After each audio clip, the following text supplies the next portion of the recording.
about pressure. Out of this region, it's pressure. And like you said, Bill, it's going to put the heat on these guys. You might have to go a little bit out of their comfort zone to make some moves.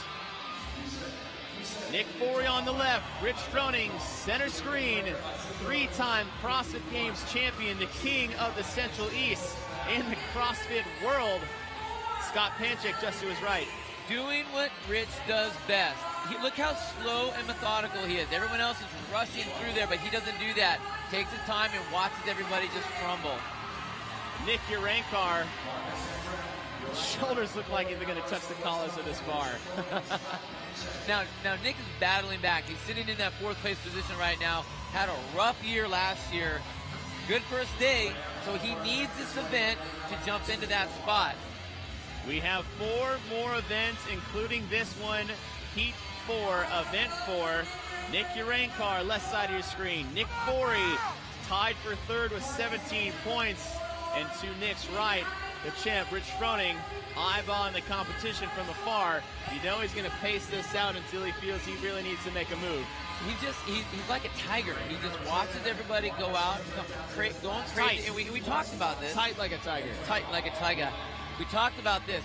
These athletes need to be smart, and that's where Rich wins. Scott Panchik has really picked this up from him. He's very intuitive about what his body's doing and how hard to push so he doesn't hit that threshold and burn out. This first round this is not the race.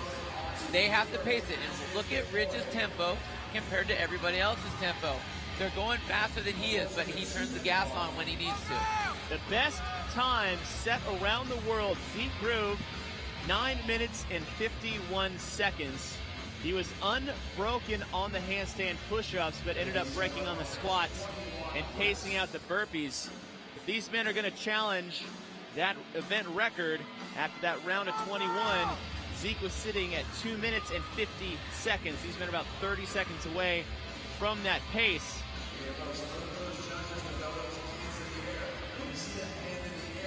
Marcus Hendren sitting in 4th. He's actually tied with Nick Forey in terms of points. Nick Forey holding the tiebreaker over him, so maybe Marcus Hendren can add his own tiebreaker with just 5 reps remaining. To his left, Graham Holmberg has just a couple reps.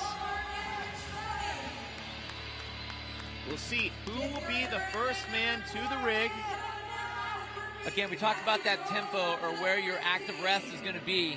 For all of these athletes, it's going to be during the burpees. So they got to be smart right now because, here we come. 15.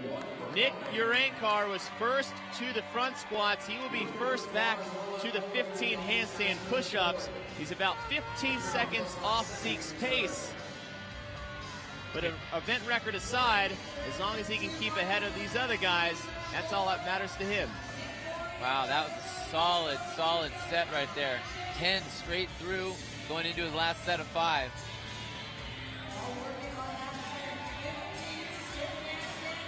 And Rich Froning, he just always takes his time. Anytime there's a press overhead, locks out, and you can tell he breathes at that point. Most guys are trying to get back down, time under tension.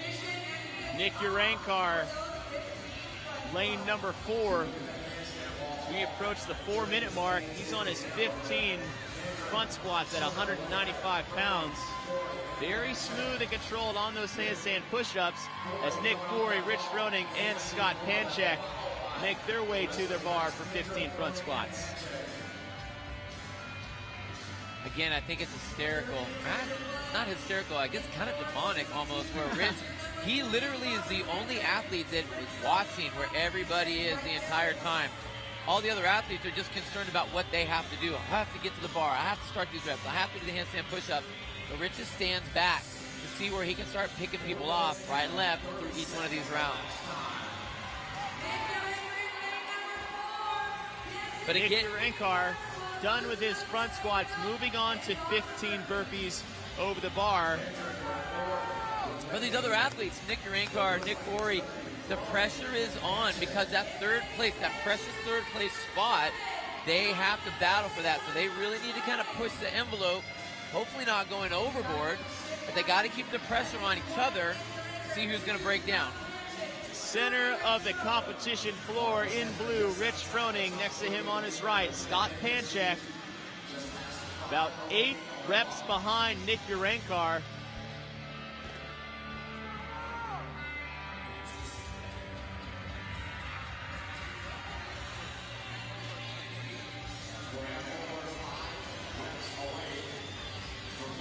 So again, this is basically a who's who when it comes to the CrossFit Games when you have multiple champs in here. But with the pressure being put on all these athletes, you can see some of them, Graham Holmberg, and right there in the middle of your screen, he actually went hands to his knees in between the, from the handstand push-ups to the front squats, and he got a little wobbly on the first set of front squats. So you can see maybe the pressure is starting to become a little bit too much for him. He's pushing a little bit too hard out of his comfort zone. Graham Holmberg on the outside looking in currently in 6th place. And Rich Froning has caught up to Nick Urankar. Nick Urankar had nearly finished his front squats before Rich had got there. And with 9.63, the pacing is over, and now it's that slow, steady freight train of Rich Froning that seems to just steamroll the rest of the competition as we get towards the end of these events. And I was seeing no reps there by Nick Urankar, and that's not what you want to have. And it looks like he's not sure what the problem was. He actually had to come down. That's a costly mistake.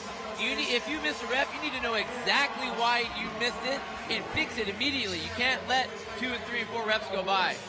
Rich Froning, the first man off the wall to his front squats, walking to the bar, but trying to keep pace, Scott Panchek. Now with these 9 front squats, these men have both been very methodical in their rep scheme. But these are 2 athletes that can handle the load. These 9.63, we'll see a faster pace as we move from one to the next. Now Rich actually has a little bit of an advantage here because he knows that Scott's next, and he can see exactly where Scott Panchek is. Scott can't see what Rich is doing, so he doesn't have a chance to kind of pace himself off that. He just has to kind of go by feel. Rich Froning, center in the blue, popping up and over the bar with ease, a steady pace. We saw the same thing from him in the open, and he didn't come out of the gates the fastest. He just never slows down. He doesn't let the pace of the event or any other athletes dictate what he's going to do. He has his pace, and he lets everyone else come out like a charge, and he just kind of hangs back just enough to sit in there and then starts picking people off. That's what's been happening. Rich Froning, 7 minutes and 45 seconds after the round of 9, just 9 seconds off that event record pace set by Zeke Grove at 9:51. Zeke Grove was done at 7:36, so at the 8-minute mark, Rich just has 1 minute and 51 seconds. If he's planning to take over that top time set at 9 minutes and 51 seconds. Talk about perfect rep. Look at that complete lockout and actually pauses at the top.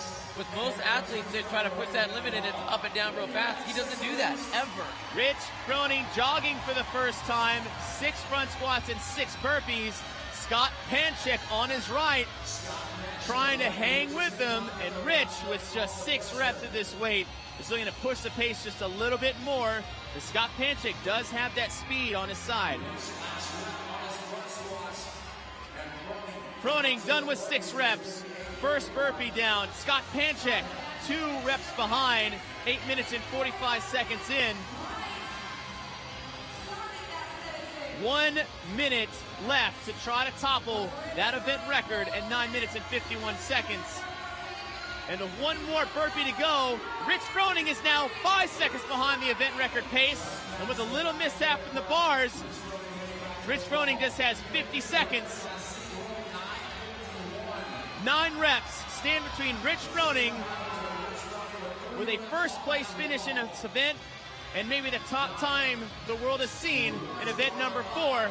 And with 30 seconds to go, Rich Froning jogging across the competition floor, 6 reps in 21 seconds. And Scott Panchek trying to make up for what he lost last night in Nasty Girls.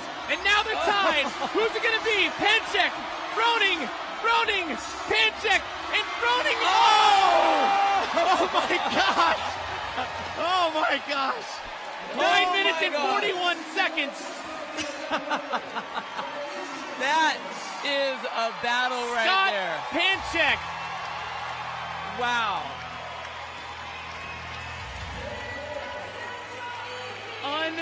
unbelievable.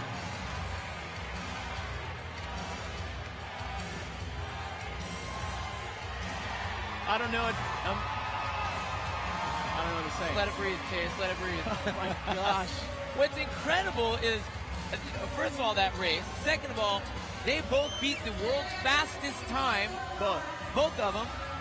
And then the third place finisher, Nick Foray, in here, basically has the fourth fastest time now in the entire world. Talk about a stacked heat. An absolutely stacked heat. And then on the flip side of that, was Graham Holmberg in the back. Not where we were expected to see him.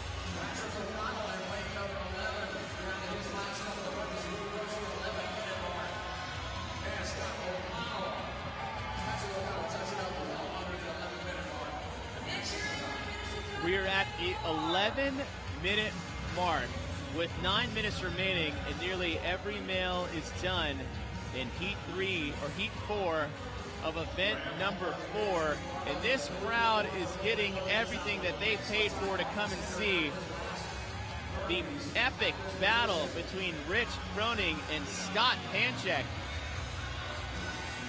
We have yet to see anybody push Rich this hard in the last 3 years. Scott Panchek just wants to make it to the podium, or didn't want to do that. But now it's not just, I want to make it on the podium. He's like, Rich, I want to take you down. This is your last year. This is your last year. I need to take you down before then. Graham Holmberg, his 3 final squats. Coming into this event in 6th place. He was looking for a good finish to move up in the standings. It's all still pretty close. But he is running out of time and running out of events if he wants to move up into that 3rd place position. Chris Shimley, Top Fuel CrossFit. He'll be in lane 1.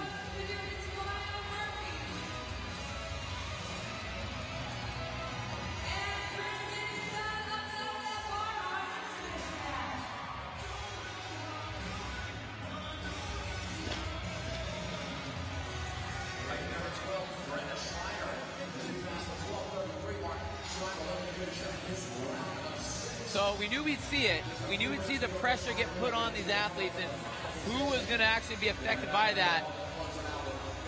Scott Panchek came up. Wow. You saw the epic fail. I want to say epic fail because the time is still good, but you expect to see more from Graham Holmberg and Marcus Hunter. They needed to do really well here. That may have just pushed the pace a little bit too fast. Just past the 13-minute mark, lane number 2. Alex Anderson at a CrossFit K-Town. He's on his last 3 front squats and burpees over the bar. Next to him on the right, Gerald Sasser. Came out with the big lift, had 2 rough results after that. And again, you can't have bad results if you expect to stay up at the top. Not in this region. Not in this region, no way.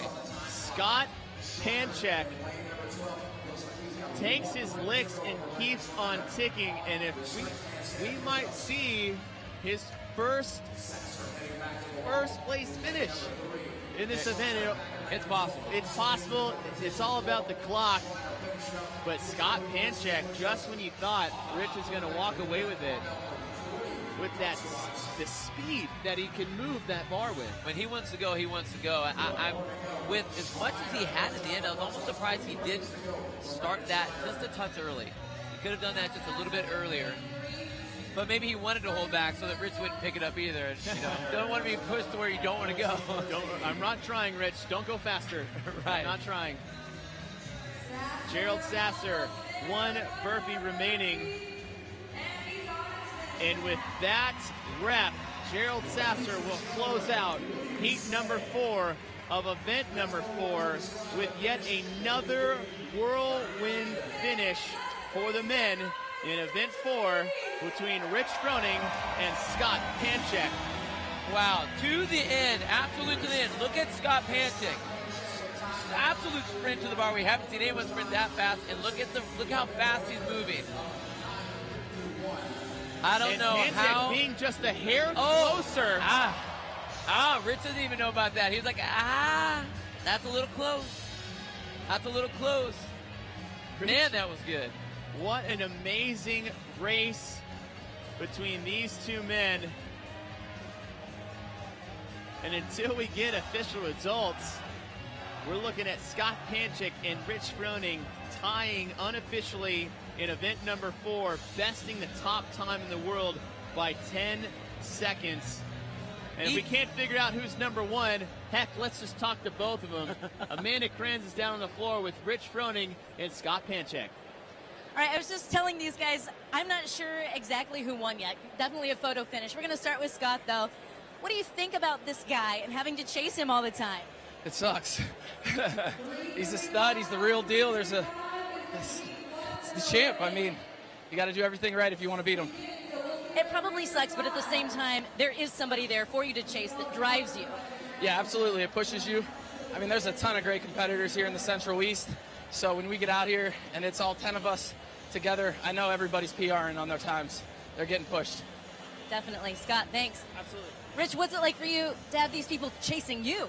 Oh, it's any workout. Somebody's going to be right there. So it's a battle.